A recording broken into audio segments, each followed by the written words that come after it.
Okay, so today my response video is to The Ethical Dilemma of Public Wi-Fi by Ari Parker, and my name is Sailor Copeland. Okay, so I wanted to touch on a few points he mentions in his recording, in his TED Talk. He talks about the benefits of free Wi-Fi. And when you think of free Wi-Fi, what do you think of? And obviously, what I think of is internet access wherever I go. And the rest he mentions is internet accessibility for those who can't afford private networks. He includes financial awareness and avoiding personal data rates and connectivity when LTE, 4G, and 5G networks aren't available. So I wanted to just mention this, and then he also mentions the risk factors. So there's a couple risk factors that public Wi-Fi has, including packet sniffing. So basically what packet sniffing is capturing packets of data across multiple platforms on the same network. And then he also mentions the next risk, man in the middle.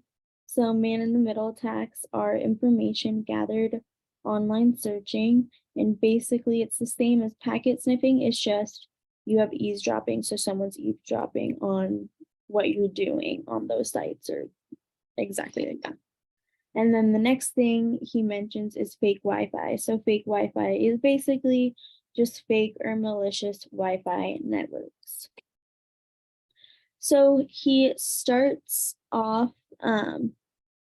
his dilemma, his ethical dilemma is, do public Wi-Fi companies need to make risks more apparent?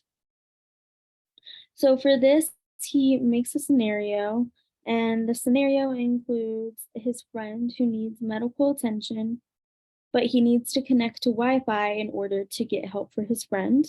And basically, the Wi-Fi looks odd, and he doesn't know if he should connect to the Wi-Fi or help his friend, because he could help his friend or not risk putting his phone in danger. And so he also touches on both Kantianism and utilitarianism. Can never say it, but he touches on both of these, and he talks about which one fails and which one succeeds. So he talks about Kantianism. So in this scenario, with the risk of harm to yourself, there's no reason to help at all. So there would be no point in helping his friend because he would be damaging everything on his phone, Wi-Fi, whatever, and putting them both at risk. Obviously, this fails. And then the next thing he touches on is utilitarianism. Still can't say it, but he touches on how this more so succeeds because it helps the friend in need, and not mattering what the scenario is, or the scenario doesn't matter, which would be the morally right to do. But yet he still talks about both of these scenarios can be conflicting when you get more detailed with it. And I thought that was very interesting.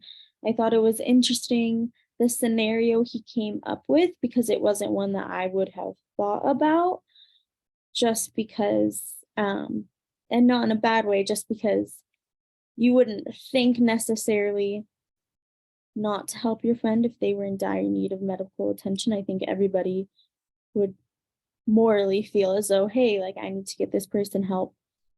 The phone comes later just because, someone's life versus a piece of technology is very clear. There's a very heavier difference between the two. But I just thought it was an interesting input. And yeah, it helped me look at this type of scenario differently. But overall, I think the project was great, and I really enjoyed looking at the perspectives he wrote. But yeah.